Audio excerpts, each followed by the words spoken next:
జానకన్నని గెలిపిద్దాం గెలిపిద్దాం జానకన్నని గెలిపిద్దాం.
పదమూడవ వార్డు నుంచి కౌన్సిలర్గా నేను జాగృతి పార్టీ అలాగే all India forward bloc party నుంచి సింహం గుర్తుతో పోటీ చేస్తున్నా.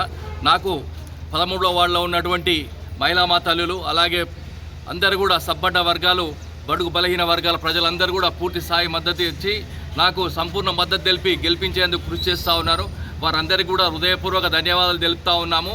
వారు నిజంగా 13వ వార్డులో నిజంగా వాళ్ళు కనివిని ఎరగనటువంటి అభివృద్ధి కోసం వాళ్ళు నా ఎంబడి ఉండి నన్ను గెలిపించేందుకు ప్రతి ఒక్కరు కూడా కంకణం కట్టుకొని ఉదయం నుంచి సాయంత్రం వరకు కూడా మహిళలు అందరూ అలాగే పురుషులు కూడా 13వ వార్డులో ఉన్నటువంటి ప్రతి ఒక్క ఓటు హక్కు ప్రతి ఒక్కరు కూడా నా ఎంబడి ఉండి నన్ను బలపరిచి సింహం గుర్తుకు ఓటేసి గెలిపిస్తామని చెప్పేసి వాళ్ళందరూ కూడా ఈ రోజునాడు ప్రతిజ్ఞ తీసుకొని నా ఎంబడి కంకణబద్దులై నా ఎంబడి నడుస్తూ ఉన్నారు. వారికి నిజంగా మనస్ఫూర్తిగా అభినందనలు తెలుపుతూ నేను గెలిచిన తర్వాత 13వ వార్డులో కనివిని ఎరగని విధంగా అభివృద్ధి చేసి అక్కడ ఉన్నటువంటి మోరీలు అయితేనేమి అలాగే స్ట్రీట్ లైట్లు అయితేనేమి ఇతర ఎలాంటి మౌలిక వసతులు ఏవైనా సరే వారికి సంపూర్ణ స్థాయిలో కలిగిస్తానని చెప్పేసి ఈ సందర్భంగా నా తరఫున అలాగే నా 13వ వార్డు ప్రజల తరఫున వాగ్దానం చేస్తూ వాళ్ళందరూ కూడా హామీ ఇస్తున్నాను.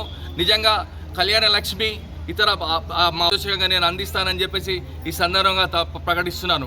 ఇప్పటివరకు కూడా రానటువంటి వృద్ధాప్య పింఛన్లు కానీ వితంతు పింఛన్లు కానీ రానటువంటి వాళ్ళందరికీ కూడా నేను సాయశక్తుల కృషి చేసి అందరికీ కూడా పింఛన్లు వచ్చే విధంగా కృషి చేస్తానని చెప్పేసి ఈ సందర్భంగా వారికి హామీ ఇస్తున్నా. మహిళలకు కూడా నిజంగా ఒంటరి మహిళలు ఉన్నారు, వాళ్ళకు కూడా పింఛన్లు ఇప్పించే విధంగా నేను అన్ని విధాల ప్రభుత్వంతో మాట్లాడి కృషి చేస్తానని చెప్పి సందర్భంగా నేను వారికి హామీ ఇస్తున్నా. వారు నిజంగా 13వ వార్డులో నన్ను ఒక దేవునిలాగా చూసి నన్ను గెలిపించేందుకు వాళ్ళు చేస్తున్నటువంటి కృషి ఇంత అంత కాదు.